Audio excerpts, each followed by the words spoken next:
Nothing has been so important for hundreds, even thousands of years of human civilization as the question of the distribution of income.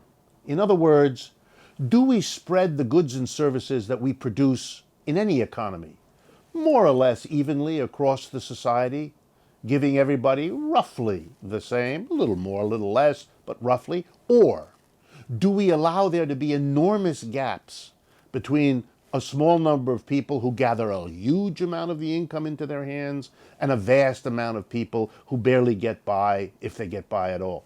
Which do we want? Equal incomes, unequal incomes.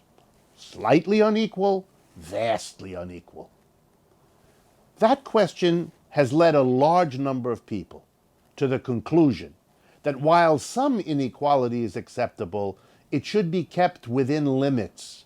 We should not allow vast accumulations of wealth in the hands of a tiny number and vast economic difficulty for most of the people. That's been the dream of radicals. It's been the dream of Democrats with a small d. It's been the dream of many. It was, for example, the dream of Thomas Jefferson in making the American Revolution back in the 18th century. How do you realize a roughly equal, an egalitarian distribution of income if you want one? That's been the conundrum, that's been the mystery, because everything that's been tried so far hasn't succeeded, at least in most of the world, most of the time. And one reason is that the people who wanted a more equal distribution of income didn't understand that in order to get that, you have to change the way enterprises, firms, companies, whatever you call them, how they're organized. Let's see how that works. Today, in a capitalist organization, which is what we mostly have, a tiny group of people at the top make the key decision. The major shareholders of companies, a small group of people, and the board of directors that they select, a group of people numbering 15 to 20 at most. They're the ones who make a crucial decision. What portion of the profits, of the net revenue of a company, are distributed to whom?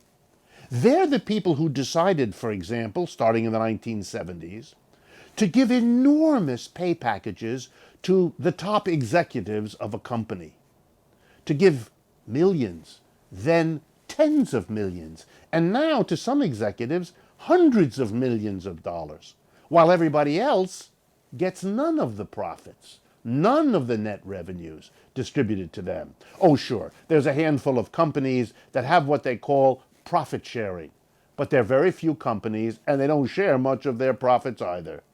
Most profits in most companies are distributed by the board of directors and by the major shareholders who make the final decisions to a tiny handful of people. And that's where the inequality of income in our society comes from.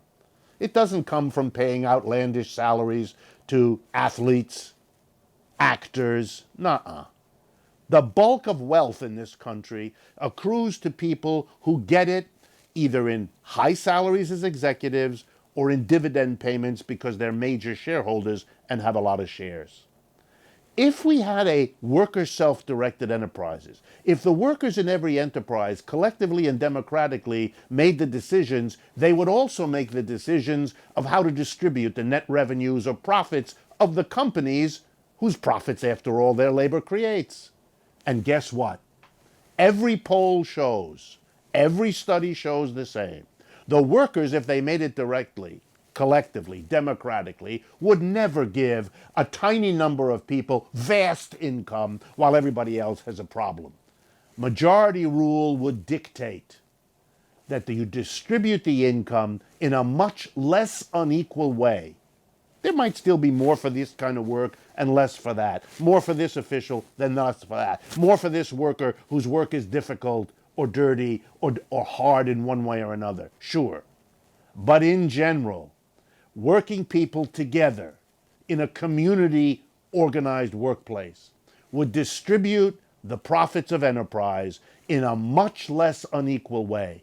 There's a way to get greater equality of income that will work. and it will show why and how trying to get greater equality without changing the workplace has been such a difficult and ultimately unsuccessful approach.